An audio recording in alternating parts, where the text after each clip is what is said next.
अपनी मनसा ही सेट नहीं है तो दूसरों को भी दुख दूर नहीं हो सकते। इसलिए बोला विश्व की आत्माओं को दुखों से छुड़ाने के लिए मनसा सेवा करो, फिर संपन्न बनो और संपूर्ण बनो। आज सर्व खजानों के मालिक बाप दादा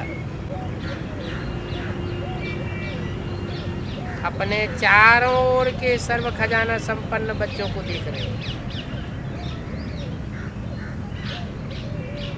बाप दादा ने हर एक बच्चे को सर्व खजाने का मालिक बनाया है। एक ही देने वाला और सर्व को एक जैसे सर्व खजाने दिए, किसको कम और किसको ज़्यादा खजाने नहीं दिए। क्यों? बाप अकूत खजाने का मालिक है, बेहद का खजाना है। इसलिए हर एक बच्चा अकूत खजाने का मालिक है, क्योंकि बाप सागर है। सागर में कितने रत्न भरे पड़े हैं, कोई नाप नहीं सकता। बाप दादा ने सर्व बच्चों को एक जितना और एक जैसा दिया है। वो कम उनको ज़्यादा, किसी को ज़्यादा किसी को कम बाप दादा ने नहीं दिया है। किसी को पर्सनल पढ़ाई नहीं पढ़ाई दी है, या अलग से कोई ट्यूशन पढ़ा दी हो, ऐसे भी नहीं किया है।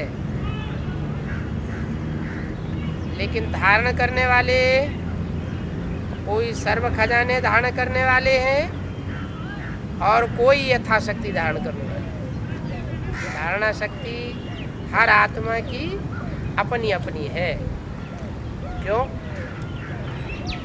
क्योंकि कोई छोटी बैटरी है और कोई बड़ी बैटरी है। बड़ी बैटरी होगी तो ज़्यादा पावर धारण करेगी, और छोटी बैटरी होगी तो कम पावर धारण करेगी।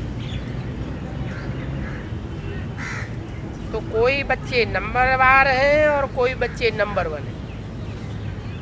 धारणा के आधार पर नंबर बन जाते हैं। जिन्होंने जितना भी धारण किया उनके चेहरे से, नयनों से खजानों का नशा स्पष्ट दिखाई देता है। खजाने से भरपूर आत्मा चेहरे से, नैनों से भरपूर दिखाई देती है। जैसे स्थूल खजाना प्राप्त करने वाली आत्मा के चलन से, चेहरे से मालूम पड़ जाता है। तो ये तो अविनाशी खजानों का नशा है। इसकी खुशी स्पष्ट दिखाई देती है। संपन्नता का फकुर बेफिक्र बादशाह बना देता है। और जहाँ ईश्वरीय फकुर है वहाँ कोई भी प्रकार का फिक्र नहीं हो सकता। बेफिक्र बादशाह बेगमपुर के बादशाह बन जाते हैं। तो आप सभी ईश्वरीय संपन्नता के खजाने वाले बेफिक्र बादशाह हो और बेगमपुर के बादशाह हो। कोई प्रकार का गम आपके पास आ नहीं सकता। देखो, कोई फिक्र है क्या? है या नहीं है? अच्छा है? नहीं है? कोई गम है? क्या होगा, कैसे होगा, भविष्य में क्या होगा, कैसा होगा, इसका भी फिक्र नहीं। त्रिकालदर्शी स्थिति में स्थित रहने वाले जानते हो, जो हो रहा है वो सब अच्छा है, और जो होने वाला है वो और भी अच्छा होगा।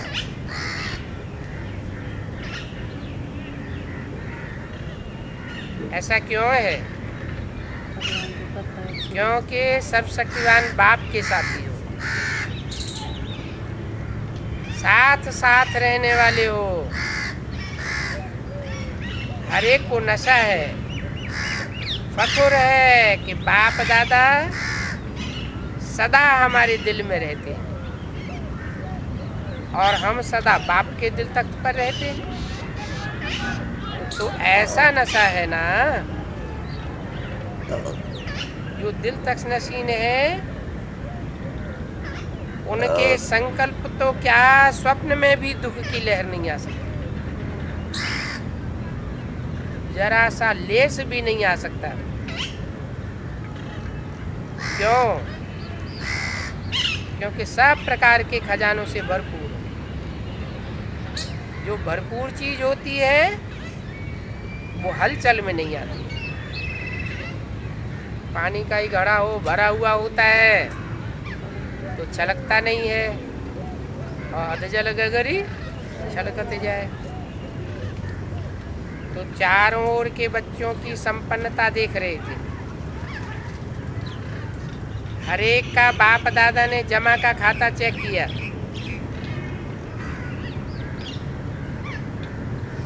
कि संपन्नता गुणों में, शक्तियों में, ज्ञान रत्नों में कहाँ तक भरपूर की है। खजाना तो अखूट मिला है, फूटने वाला खजाना नहीं मिला है। लेकिन जो मिला है उस खजाने को कार्य में लगा करके खत्म किया है। वह मिले हुए खजाने को कार्य में लगाया और बढ़ाया है। कोई होते हैं धन को सूम करके रख लेते हैं, कोई होते हैं धन को उपयोग में लाते हैं। तो पूछा कितनी परसेंट में हर एक के खाते में जमा किया है? क्योंकि ये खजाना सिर्फ इस समय, अभी इस समय के लिए नहीं है। ये खजाना भविष्य में भी जन्म जन्मांतर साथ चलता है। क्या बोला था मुरली में? ये ज्ञान रतन भविष्य जन्मों के स्थूल रतन बन जावेंगे। जो यहाँ जितना ज्ञान धारण करेगा उतना वहाँ बड़ा धनवान बनेगा। जो यहाँ जितना ज्ञान धन का दाता बनेगा उतना बड़ा वहाँ दानी बनेगा।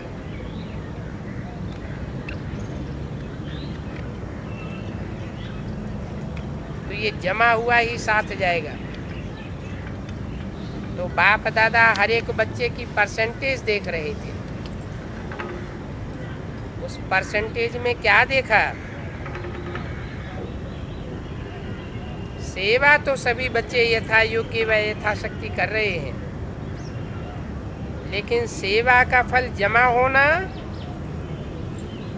उसमें अंतर हो जाता है। सेवा का फल क्या है? सेवा से क्या मिलती है? मेवा मिलती है खुशी की। तो जो खुशी का मेवा जमा होता है उसमें क्या अंतर पड़ जाता है? कई बच्चों का जमा देखा, जमा का खाता देखा, सेवा बहुत करते हैं, लेकिन सेवा करने का फल जमा हुआ है या नहीं हुआ है, उसकी निशानी क्या है? अगर सेवा करने वाली आत्मा चाहे मनसा, चाहे वाचा, चाहे कर्मणा, तीनों में 100% मार्क्स होती है। सेवा तो की, लेकिन अगर सेवा करने के समय, सेवा के बाद स्वयं अपने मन में संतुष्टता नहीं आई, खुशी नहीं आई, और साथ में जिनकी भी सेवा की और जो भी साथ ही सेवा के बनते हैं, उन सेवा करने वालों को देखते हैं, सुनते हैं, उनमें भी संतुष्टता आनी चाहिए। खुशी की लहर दौड़नी चाहिए। अगर उनमें भी संतुष्टता आती है, अपने में भी संतुष्टता आती है, तो समझो कि सेवा का फल जमा हुआ। स्व की संतुष्टता, सिर्फ खुद संतुष्ट हो गए, ये सर्व की संतुष्टता नहीं है। तो परसेंटेज जमा का कम हो जाता है। यथार्थ सेवा की विधि पहले भी बताई है। 3 बातें विधि पूर्वक हैं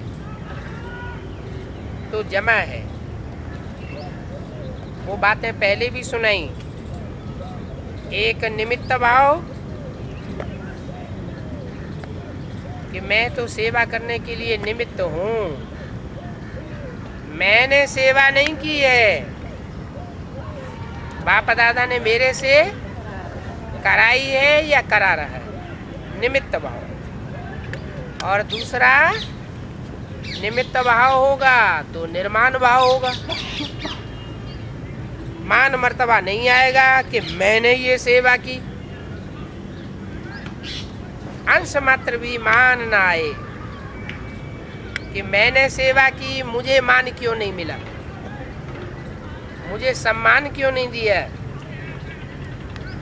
बिल्कुल निर्माण भाव। और तीसरी निर्मल स्वभाव। इसका निर्मल स्वभाव होगा, उसकी वाणी भी निर्मल होगी। वाणी से कोई ऐसे शब्द उच्चारण नहीं कर सकता जो किसी की ग्लानि करने वाले हों। तो भाव, भावना, स्वभाव, बोल, अगर ये 3 बातों से एक बात भी कम है, एक बात है और 2 बातें नहीं हैं, या 2 है 1 नहीं है, तो वो कमजोरी जमा की परसेंटेज कम कर देती है, कम जमा होता है। 28 मार्च 2006 की अव्यक्तवाणी का दूसरा पेज। तो चारों ही सब्जेक्ट्स में अपने आप को चेक करो। कौन से 4 सब्जेक्ट हैं?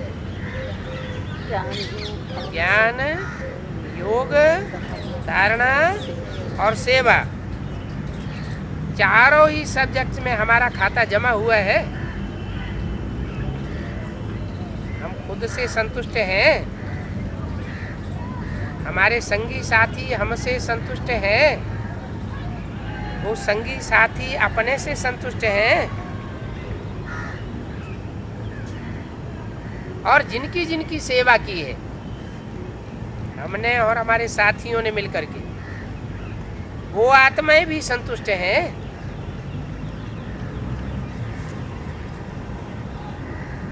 तो चारों ही सब्जेक्ट में खाता जमा हुआ है। क्यों? बाप दादा ने देखा कि कईयों की 4 बातें जो सुनाई, भाव, स्वभाव, भावना, उस प्रमाण कई बच्चों का सेवा समाचार बहुत है, लेकिन जमा का खाता बहुत कम हुआ। तो हर खजाने को चेक करो। ज्ञान का खजाना, अर्थात जो भी ज्ञान युक्त संकल्प किया, ज्ञान युक्त कर्म किया, ज्ञान युक्त वाचा बोली, वो नॉलेजफुल होकर के किया, साधारण तो नहीं किया। योग, योग अर्थात सर्व शक्तियों का खाता भरपूर है। योग से शक्तियाँ आती हैं आत्मा में। तो चेक करो, हर दिन की दिनचर्या में समय प्रमाण जिस शक्ति की आवश्यकता है, उसी समय वो शक्ति आर्डर में चला सकते हो। अगर आर्डर में नहीं चला सकते, समय बीत जाता है, तो मास्टर सर्वशक्तिवान कैसे हुए? मास्टर सर्वशक्तिवान का अर्थ ही है मालिक। ऐसे तो नहीं है कि समय बीतने के बाद उस शक्ति के बारे में सोचते हो और सोचते रह जाएं। अगर समय पर आर्डर करने पर शक्ति इमर्ज नहीं होती है, एक शक्ति भी अगर आर्डर में नहीं चला सकते हो, तो निर्विघ्न राज्य के अधिकारी कैसे बनेंगे? यहाँ भी विघ्न आते रहेंगे और वहाँ भी विघ्न आते रहेंगे। तो लंबे समय का निर्विघ्न खाता चाहिए। लंबे समय तक जो निर्विघ्न रहेंगे तो उनकी अंतमते सुगति होगी। तो शक्तियों का खजाना कितना जमा किया है? जो समय पर कार्य में लगाते हैं वो खजाना तो जमा हो जाता है। समय पर शक्ति को यूज नहीं किया और समय चूक गया। जहाँ सहन शक्ति धारण करनी थी वहाँ सहन नहीं कर सके, जहाँ सामना करना था वहाँ सामना नहीं कर सके, चूक गए। तो क्या होता है?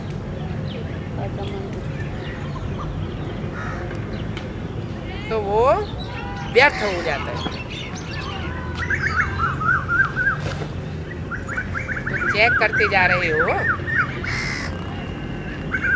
मेरा खाता क्या है, क्योंकि बाप दादा को सभी बच्चों से अति प्यार है।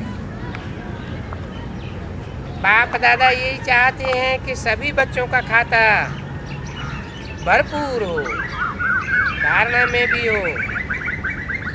और धारणा की निशानी है कर्मों में और गुणों में संपन्न होना।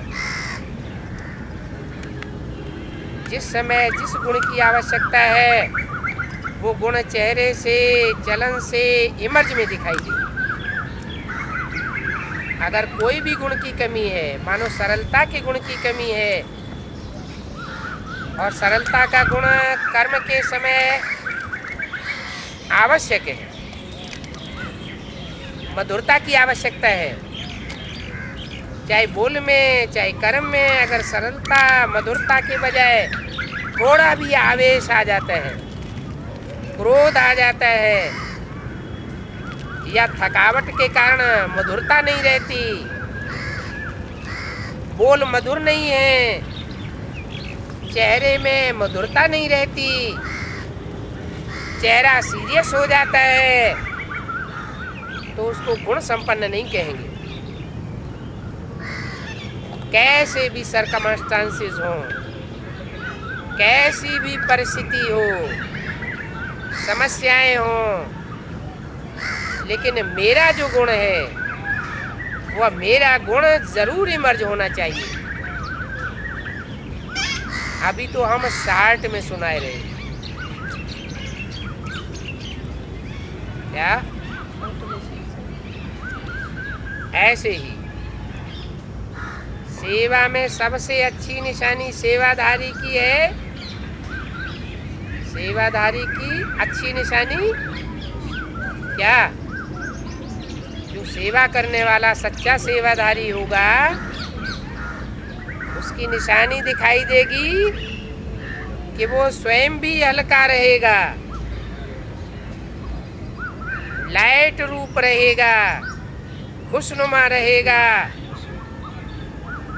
और जो भी संसर्ग संपर्क में आने वाले हैं वो उसके खुशनुमा चेहरे से खुद भी खुश हो जाएंगे। तो ये हल्कापन, खुशनुमा चेहरा दिखाई दे तो फिर सेवा का फल है खुशी। अगर सेवा करते खुशी गायब हो जाती है तो समझो सेवा का खाता जमा नहीं हुआ। सेवा तो की, सेवा में समय तो लगाया, मेहनत तो की, लेकिन परसेंटेज में थोड़ा जमा हुआ। थोड़ा जमा होगा तो कहेंगे फालतू नहीं गया, लेकिन जितनी परसेंटेज में जमा होना चाहिए उतना जमा नहीं हुआ। ऐसे ही संबंध संपर्क की निशानी है दुआओं की प्राप्ति। जिन आत्माओं के भी संबंध में आते हैं,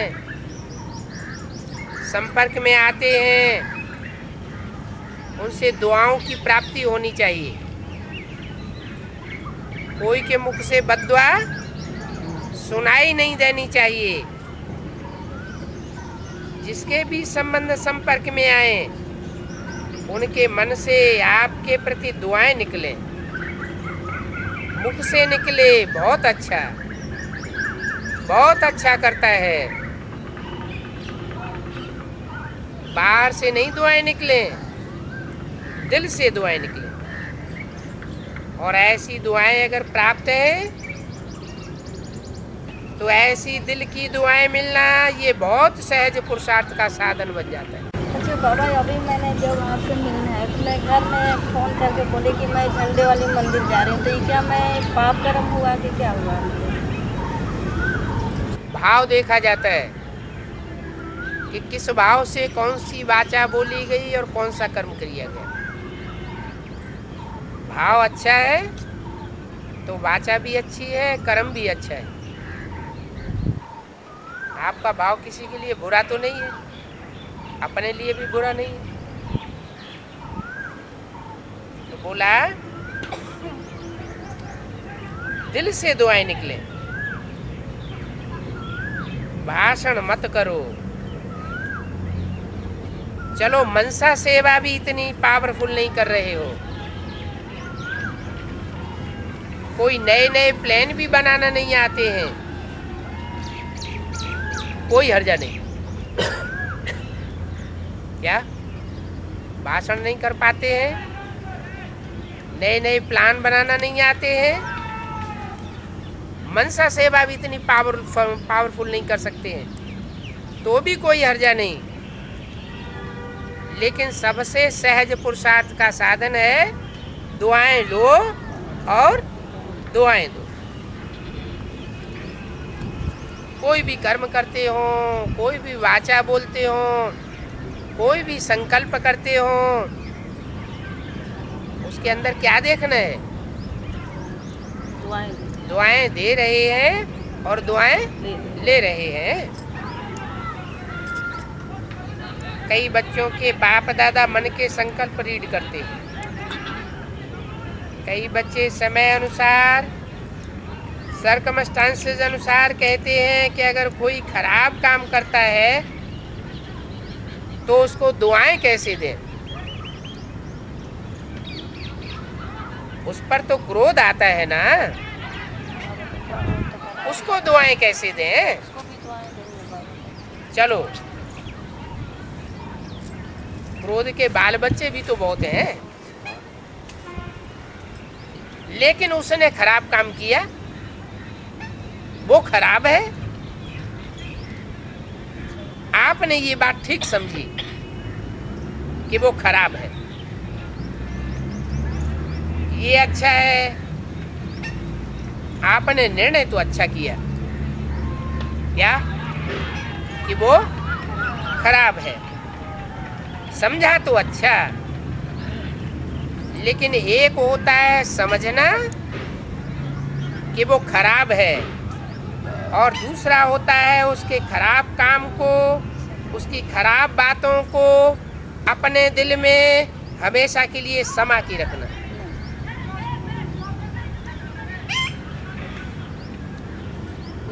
दिल के अंदर बैठ गया क्या? खराब उस आत्मा की खराबी अपने अंदर दिल में बैठ गई खराब हो गई, कि वो तो है ही खराब। खराब हो गई उसमें और इसका मतलब वो हमेशा के लिए खराब साबित कर दिया। क्या ऐसा होता है कि कोई आत्मा हमेशा तमो प्रधान ही बनी रहे, सतो प्रधान बनती ही न हो? तो तमो प्रधान। हम भी तमो प्रधान बनते हैं तो दूसरे भी तमो प्रधान बनते हैं। तो कोई के स्वभाव संस्कार को और खराबी को देखना नहीं है।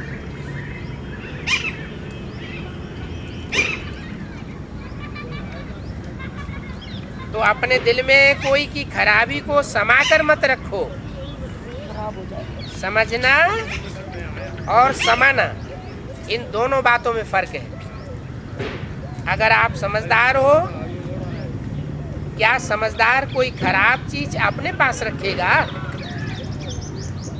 जो समझदार होगा वो खराब चीज को अपने पास नहीं रख सकता। वो खराब है, आपने दिल में समाय लिया कि वो खराब है, अर्थात आपने खराब चीज अपने पास रख ली, उस चीज को संभाल लिया। तो समझना अलग चीज है और समा करके रखना अलग चीज है।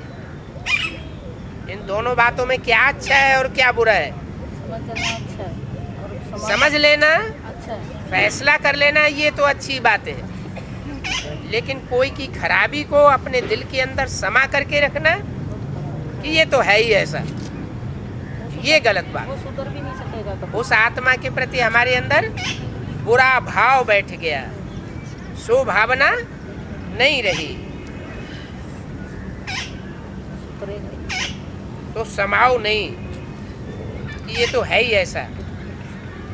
ये बात अंदर समा करके नहीं रखना है, ऐसे समझ करके व्यवहार में आना, ये कोई समझदारी का काम नहीं है। तो बाप दादा ने चेक किया, अभी समय समीप नहीं आना है। समय जड़ है या चैतन्य है? जड़ है। तो जड़ चीज अपने आप आती जाती है या उसको लाया जाता है? अपने आप आत्मा चैतन्य है और समय जड़ है। तो समय को परिवर्तन करने वाला कौन है? अपने आप परिवर्तन होगा या कोई परिवर्तन करने का निमित्त बनता है? कोई तो निमित्त बनता है। तो समय अपने आप समीप नहीं आना है, समय को समीप आपको लाना है। कोई पूछते हैं, थोड़ा सा इशारा तो दे दो ना, कितने साल लगेंगे आखिर? 10 साल लगेंगे, 20 साल लगेंगे, कोई टाइम नहीं। कितना समय लगेगा? कौन सा सन चल रहा है? 2006। तो 10 साल लगेंगे तो कौन सा सन हुआ? 2016। और 20 साल लगेंगे तो कौन सा सन हुआ? 2026। तो कितने साल लगेंगे? पूछते हैं। 28 मार्च 2006 की अव्यक्तवाणी का 3रा पेज। तो ऐसे प्रश्न करने वाले बच्चों से बाप पूछता है, क्योंकि बाप से प्रश्न तो बहुत करते हैं ना। कौन? बच्चे। बाप सामने दिखाई देता है कि प्रश्न ही करते हैं? दिखाई देता है तो प्रश्न भी करते होंगे, क्योंकि बाप से तो प्रश्न बहुत बच्चे करते हैं ना किस लिए लगाया कि बहुत से बच्चे प्रश्न जरूर करते होंगे। तो आज बाप बच्चों से प्रश्न करता है, अभी समय को समीप लाने वाले कौन हैं?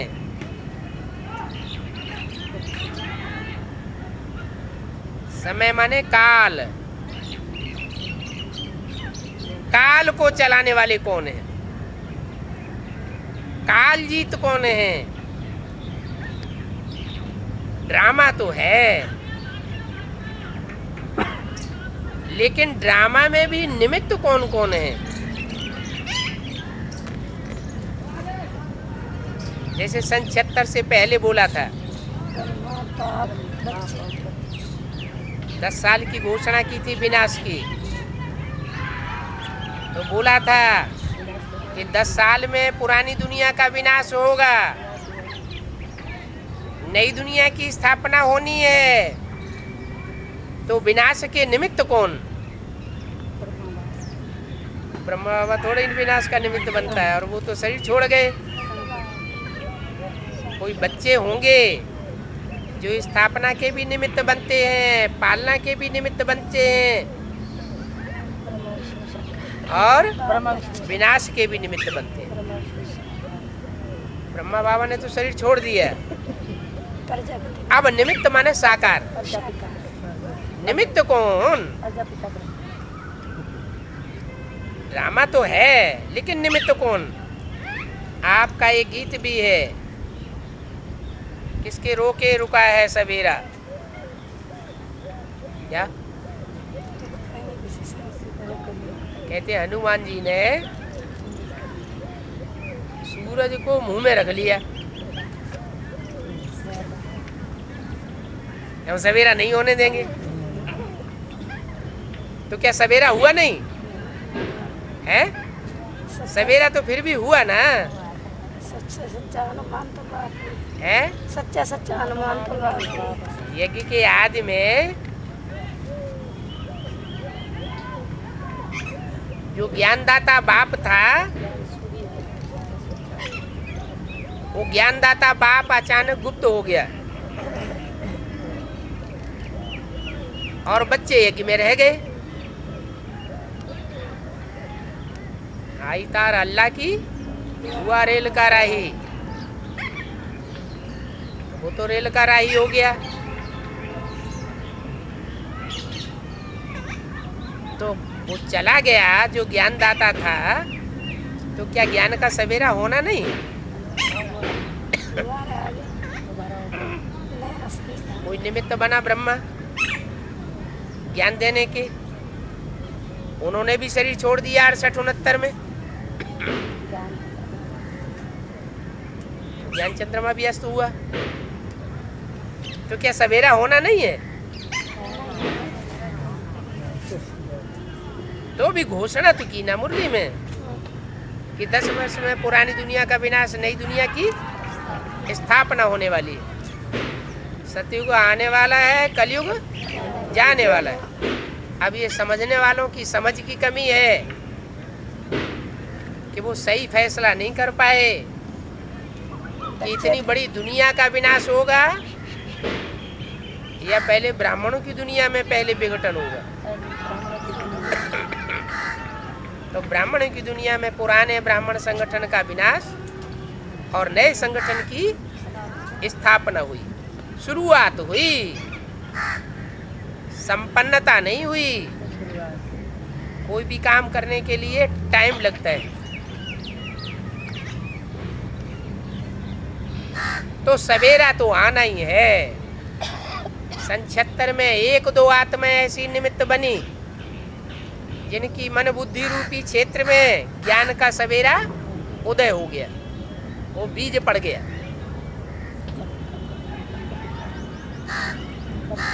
कोई को बुद्धि के साक्षात्कार के आधार पर और कोई को बंद आंखों के साक्षात्कार के आधार पर।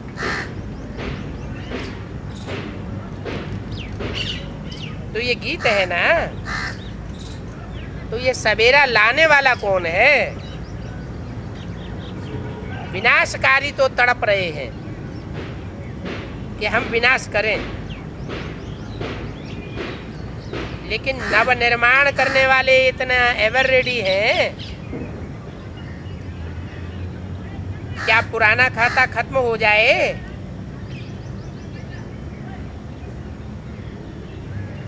नया निर्माण नहीं, नया निर्माण नहीं हो और पुराना खाता खत्म हो जाए तो क्या होगा? इसलिए बाप दादा ने अभी बाप के बजाय टीचर का रूप धारण किया है। क्या बाप का रूप धारण नहीं किया है? आदि में बाप का रूप धारण किया था, ज्ञान का बीज बोया था ब्रह्मा में। साक्षात्कारों का अर्थ बताया। अभी टीचर का रूप धारण किए हैं। बाप का रूप धारण करेगा तो वर्षा मिलेगा। बाप से क्या मिलता है? वर्षा मिलता है। तो अभी बाप के बजाय टीचर का रूप धारण किया है। टीचर का काम क्या होता है? जो भी गीता ज्ञान 51 से लेकर के 68 तक 18 अध्याय का हमारे सामने आई गीता, उन मुरलियों का क्लैरिफिकेशन देना। तो टीचर का रूप धारण किया है। अभी होमवर्क दिया है ना, टीचर पढ़ाता भी है और फिर होमवर्क भी देता है। तो बताओ कौन होमवर्क देता है? टीचर देता है ना। लास्ट में है फिर सदगुरु का पार्ट।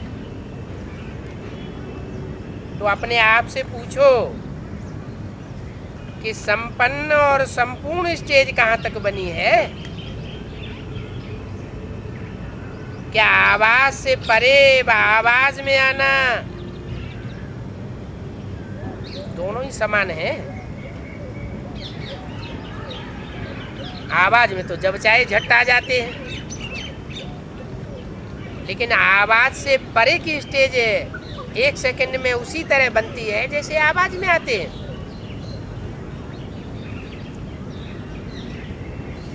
सेकंड में आवाज में आ सकते हैं और सेकंड में आवाज से परे इतनी भी प्रैक्टिस है। जैसे शरीर द्वारा जब चाहो जहाँ चाहो आ जा सकते हो, ऐसे मन बुद्धि द्वारा भी जब जहाँ चाहो और जितने समय के लिए चाहो वहाँ जा सकते हो और ठहर सकते हो।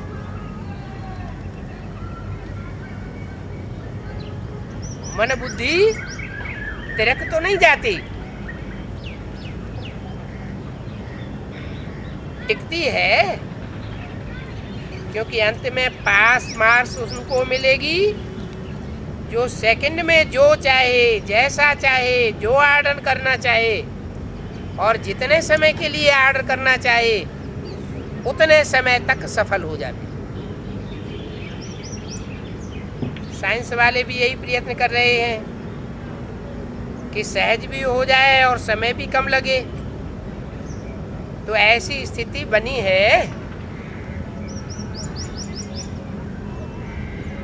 क्या मिनटों तक आए हैं या सेकंड तक आए हैं? 1 सेकंड में अपनी मन बुद्धि को जहां चाहे वहां सेट कर सकते हैं या टाइम लगेगा?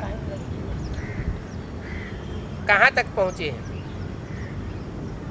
जैसे light house, might house second में ऑन करो और अपनी लाइट फैला देता है। सर्कस में लाइट हाउस होता है ना, तो स्विच ऑन करो तो चारों तरफ लाइट फैलने लगती है शहर में। अभी तो 1 सेकंड लगता है। अभी तो अपना तमाशा देख रहे हैं। तो सेकंड में ऑन करो और अपनी लाइट फैलाओ, चारों ओर लाइट फैला सकते हो। ये स्थूल आंख एक स्थान पर बैठे दूर तक देख सकती है ना, फैला सकती है ना अपनी दृष्टि। ऐसे आप अपने बुद्ध रूपी तीसरे नेत्र के द्वारा एक स्थान पर बैठ चारों ओर वरदाता विधाता बन करके नजर से निहाल कर सकते हो।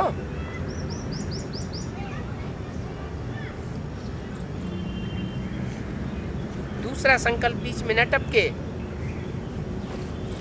एक ही संकल्प में एक टिक होकर के नजर से निहाल कर सकते हो। चेक कर रहे हो अपने को सब बातों में? इतना तीसरा नेत्र क्लीन और क्लियर है। अगर थोड़ी भी कमजोरी है सभी बातों में, क्योंकि कारण तो पहले ही सुनाई दिए है। जो हद का लगाव है मैं और मेरा, जैसे मैं के लिए स्पष्ट किया था, होमवर्क दिया था, 2 मैं को समाप्त कर दो और 1 मैं धारण करके रखो। 2 मैं कौन कौन सी? एक मैं है मैंने ये किया, देह अभिमान की मैं, और दूसरी मैं है मैं आत्मा बाप का बच्चा।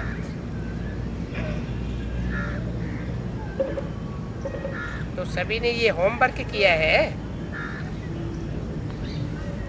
आत्माभिमान की मैं धारण करने में सफल हुए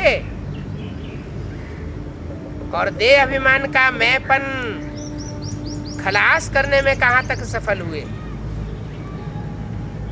जो सफल हुए होमवर्क में वो हाथ उठाओ।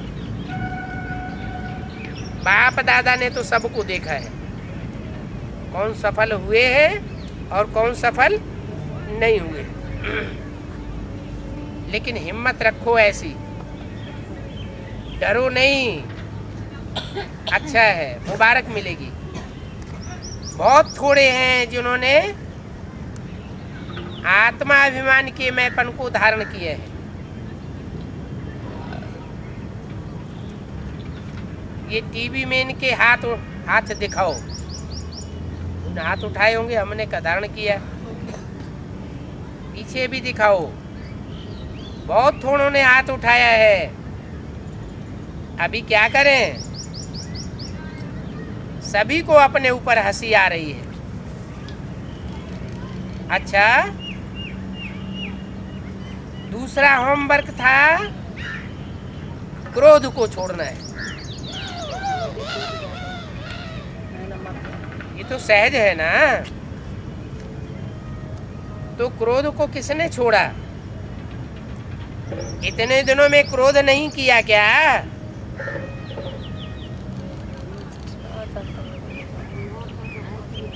एक तरफ होमवर्क देते हैं और दूसरी तरफ माया पीछे लगा देते हैं। माया भी आत्माएं परीक्षा ले लेती है।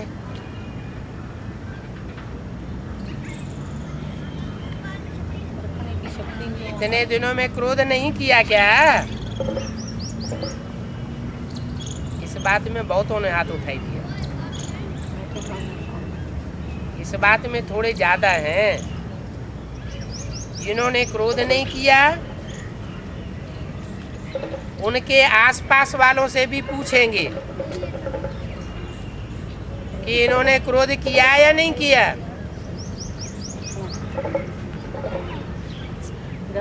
बहुत हैं क्रोध नहीं किया। संकल्प में, मन में क्रोध आया, वाचा में आया, चलो फिर भी मुबारक हो। अगर मन में आया, मुख से क्रोध नहीं किया, तो भी मुबारक है। क्या? बहुत अच्छा। तो आप देखो रिजल्ट के हिसाब से क्या स्थापना का कार्य, स्व को संपन्न बनाना और सर्व आत्माओं को मुक्ति का वर्षा दिलाना, ये कार्य संपन्न हुआ है। स्वयं को जीवन मुक्त स्वरूप बनाना और सर्व आत्माओं को दुखों से मुक्ति का वर्षा दिलाना, ये स्थापना करता आत्माओं का श्रेष्ठ कर्म है।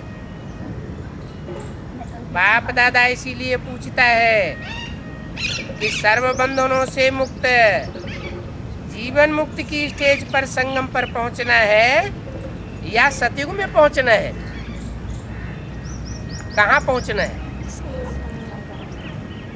संगम युग पहले है या सतयुग पहले है? पहले संगम युग पहले है, कलयुग का अंत और सतयुग का आदि।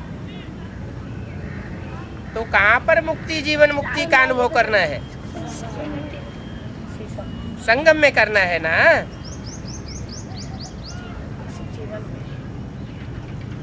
या ऐसे समझते हो कि सतयुग में भी राजयोग सीख करके संपन्न बनेंगे?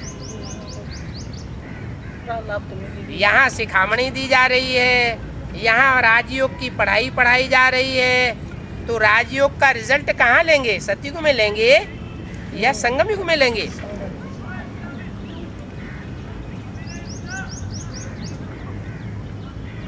मुक्ति और जीवन मुक्ति का वर्षा कहाँ अनुभव करेंगे? संपन्न तो यहाँ ही बनना है ना, और संपूर्ण भी यहाँ बनना है। संगम युग के समय का भी सबसे बड़े से बड़ा खजाना है।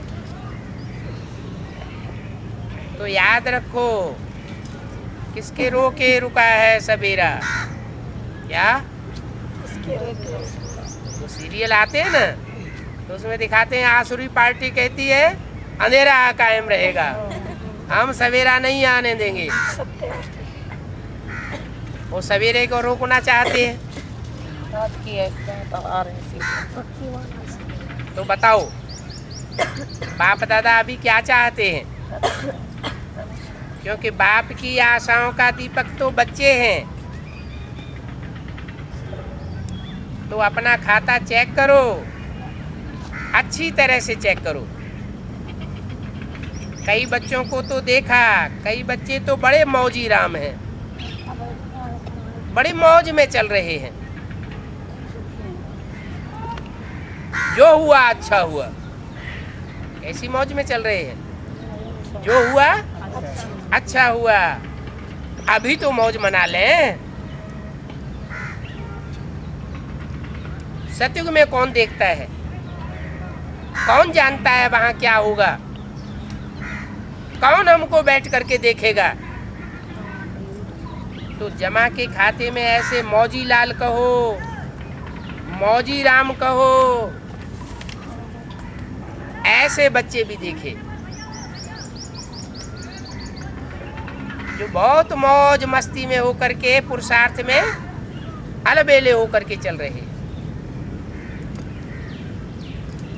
28 मार्च 2006 की अव्यक्तवाणी का चौथा पेज। तो बाप दादा कहते हैं अभी मौज कर लो। दूसरों को भी कहते अरे क्या करना है, मौज करो, खाओ पियो, मौज करो, अरे खूब कर लो मौज।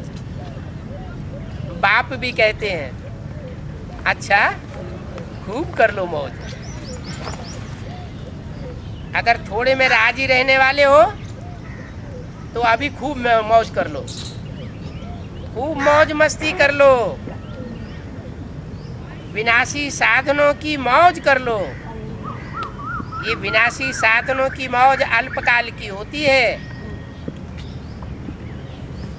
सदाकाल की मौज को छोड़ अगर अल्पकाल के साधन की मौज में रहना चाहते हैं तो बाप दादा क्या कहेंगे? इशारा देंगे और क्या करेंगे? कोई हीरों की खान पर जाए और 1 या 2 हीरा लेकर के खुश हो जाए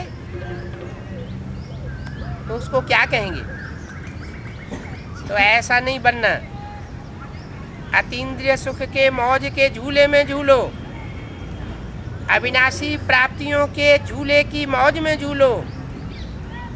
ड्रामा में देखो माया का पार्ट भी विचित्र है। क्या देखें? क्या माया का पार्ट विचित्र है? इसी 5000 वर्ष के लास्ट पीरियड में, कलयुग के अंत समय में, ये माया के ढेर सारे मौज के साधन निकले हैं। 100-150 साल के अंदर टीवी अभी निकला है। पहले टीवी की कभी मौज मस्ती नहीं थी। सिनेमा अभी निकला है। पहले सिनेमा की मौज मस्ती नहीं थी। ये रेडियो, ये चैनल, ये सब अभी निकले। ये हवाई जहाज पहले नहीं थे। 100-150 साल पहले ये हवाई जहाज नहीं थे। अभी ये मौज मस्ती के साधन निकले हैं। तो देखो, ड्रामा में माया का ये विचित्र पार्ट है। इसी समय ये साधन निकले हैं। कब? संगम युग के समय पर,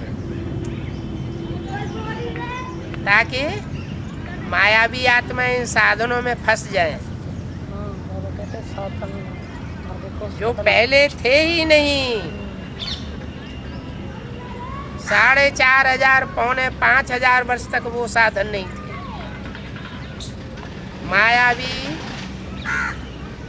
चक्करों में फंसाने वाले वो साधन अभी लास्ट में निकले। किस लिए निकले? कि लोग माया रावण के चंबे में फंसे रहे और बाप से विपरीत बुद्धि बने रहे।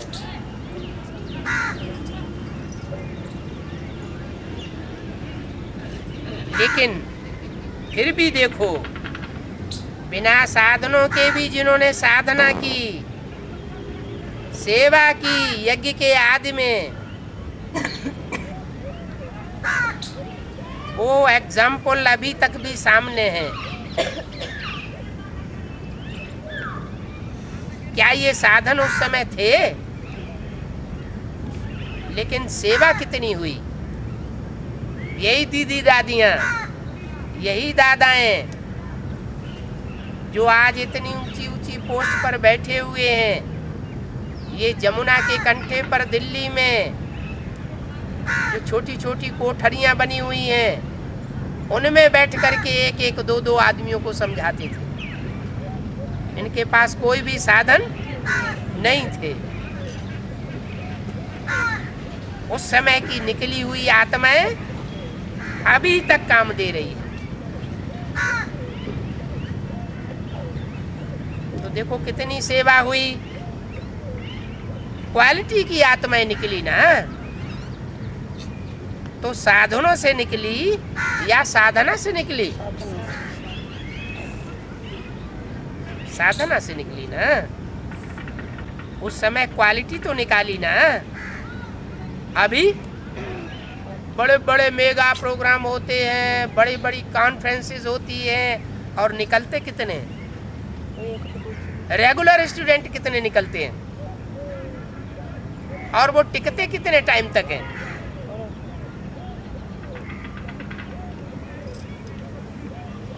तो आदमी आदि रतन तो तैयार हो गए। ये साधनों की आकर्षण है। साधनों को यूज करना रंग नहीं है, लेकिन साधनों को भूल करके, वो साधना को भूल करके साधनों में लग जा, साधन में लग जाना, साधनों को भूल करके, साधना को भूल करके और साधनों में लग जाना, ये बड़ी भारी भूल है। इसको बाप दादा रंग कहते हैं। क्या? कि साधना को भूल जाए और साधनों के चक्कर में फंस जाए। इसी को सुख समझिए। साधन जीवन के उड़ती कला का साधन नहीं है, उड़ती कला का आधार नहीं है। साधना आधार है, साधन आधार नहीं है। अगर साधना के बजाय साधनों को आधार बनाया तो समझ लो रिजल्ट क्या होगी।